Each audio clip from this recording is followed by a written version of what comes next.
All right.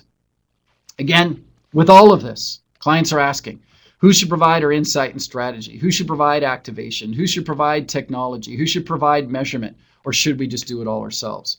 And there's this growing disconnect between clients and agencies. The agency business was born of creative, artistic sensibilities, and that's at odds with the rise of the new marketing chief that's all kind of left brain revenue sensibilities. So you got client execs on one end of this continuum, agencies on another. Clients are focused on revenue. Agencies are focused on creativity. Clients feel that business rigor is at the core of what's required. Agencies often operate on gut, as opposed to really analyzing, understanding, addressing the client's business in a disciplined, strategic, rigorous way. The clients need to create shareholder value and sell more stuff, but agencies are often focused on work that is creative, innovative, interesting, and they can brag about, provides talk value, those vanity metrics. And clients have never been more serious, or shall we say desperate, about business outcomes. And they're asking an important question of their agencies. What business are you in as an agency? Business of communications impact, brand impact, marketing impact, or business impact? So at communications impact, you might be focused on lower level, less important measures like awareness, impressions, website traffic, and so on. As you move up into brand impact, you're focused on attributes, perceptions about the brand. Important, but there's more.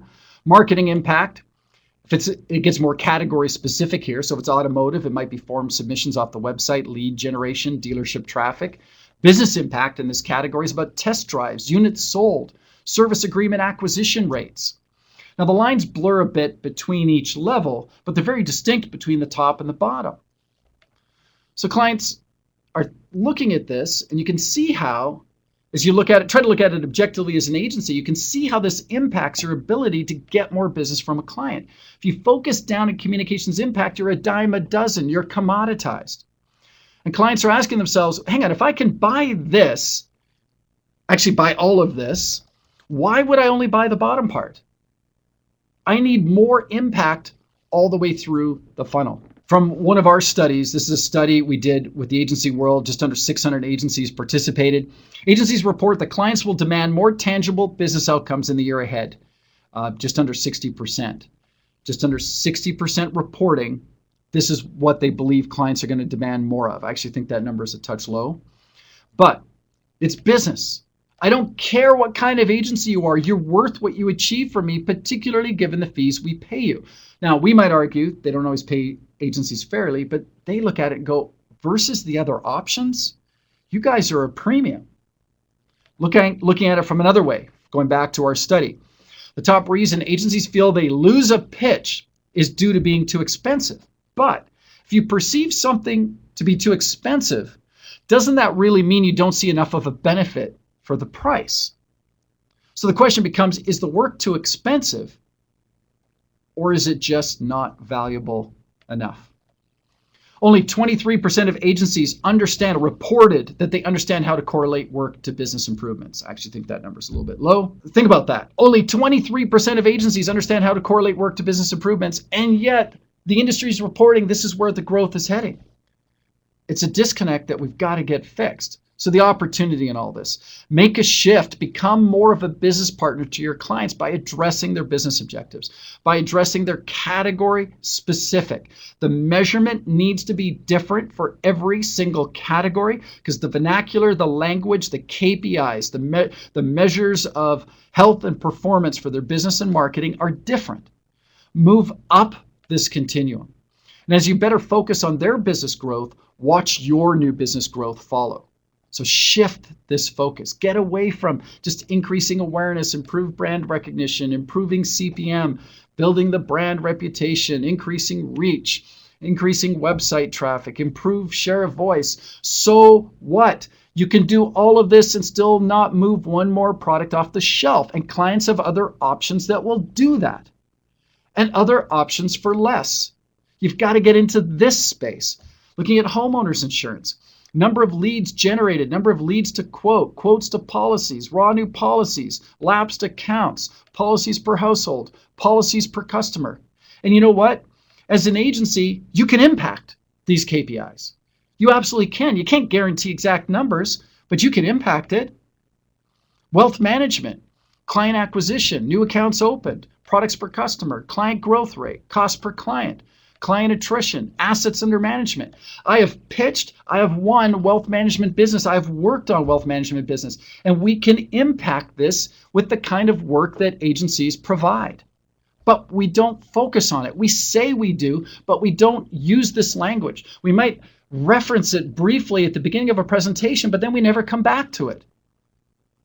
Last time I pitched a wealth management company, assets under management was the singularly focused goal for that pitch. We probably used that acronym 40 times throughout the presentation. It was all about how we were going to drive, spike, grow assets under management. That was the most important KPI for the client. It wasn't about traffic to their website, click-throughs, or awareness. That was all a means to an end, the end being assets under management. Now, clients get that attribution is not a perfect science. You can't guarantee exact results, but they want to work with agencies who will at least try. And agencies ultimately have big advantages. So I don't want you to think it's all doom and gloom here. We can do this.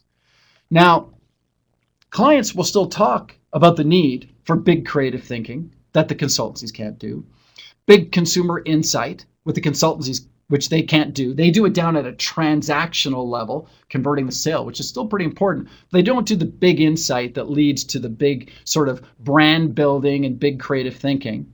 Execution, production. Consultancies are still a bit notorious for being a bit weak on execution. Media strategy, the consultancies don't do as well as agencies, particularly going beyond programmatic and the additional strategic thinking that's required there. But the problem is, these are strengths of agencies, but we serve these up like they're end benefits. These are not end benefits to a client. These are in service of business growth, of revenue growth, big creative thinking to increase revenue, to increase assets under management, consumer insight to increase assets under management. We've got to talk more about the end benefit and stop harping on this stuff alone. It's a feature, an important feature, because it distinguishes the agency business. But in and of itself, it's not quite a benefit yet. We've got to package and position it a little bit better. Back to Slalom, the CEO spoke at our conference, talked about why agencies scare consultants. The creative genius inside the agency world, black box metrics. There are a lot of metrics that you get access to that they don't. Assumed contract and renewal. They believe that agencies are better at sort of creating a retainer or project to project, linking projects together better than the consultancies are. They admire that. Channel knowledge, the digital data stockpile that is sometimes, when it comes to the consumer, sometimes greater than what they have their hands on. So he admitted, you as agencies, we don't talk about this very much publicly, but there are things that you guys do that you have that does scare us a little bit, that does give you some advantage. But again, what's most important of this is you got to speak to the benefit of these functions. So the more immediate opportunities here, better understand clients' business models. Better understand the KPIs and the KPIs that are unique and specific and specialized to their individual industry or category. Adapt your entire strategic process to better address category-specific outcomes. Most internal briefs aren't even clear about the business goals. They might touch on it loosely at best, but they're not specific, and the brief doesn't focus on achieving those business goals. The briefs always end up ultimately focused on driving awareness and impressions, all those soft things. So often there might be a reference to it, but the brief never really delivers on it. So therefore, the creative won't. Focus on those services that best correlate to client revenue growth. When you look at your service offering, get focused on the higher value services, those on that top part of that funnel that I was referencing earlier, and get a more refined, codified process in place. Start training your people on your process. Scale better, scale more efficiently, and move away from the naive, self-indulgent, narcissistic cliches. We dig in with your business. You don't really. 7 Google searches does not constitute digging in with your business. We believe creativity is the answer to today's business challenges. We're a fully integrated one-stop shop. We focus on transformation, digital transformation. We create brand advocates. We create culture. We influence culture. All cliches. We're going to move from soft or indirect impact to client business impact, from being so reactive to proactively implementing a disciplined process focused on client growth. At the same time, stop bowing down to clients. Don't put them on a pedestal. Command the respect you deserve as a peer, as an expert at what you do. The industry has lost its swagger, it's lost its confidence, and it's not helping matters. All right, guys. So that is a look. I think you can tell I'm a little bit passionate about this topic because I think it is such an important one. I think there's things that we need to have more awareness, more of an understanding around. And I think in all of us, there is huge, huge opportunity.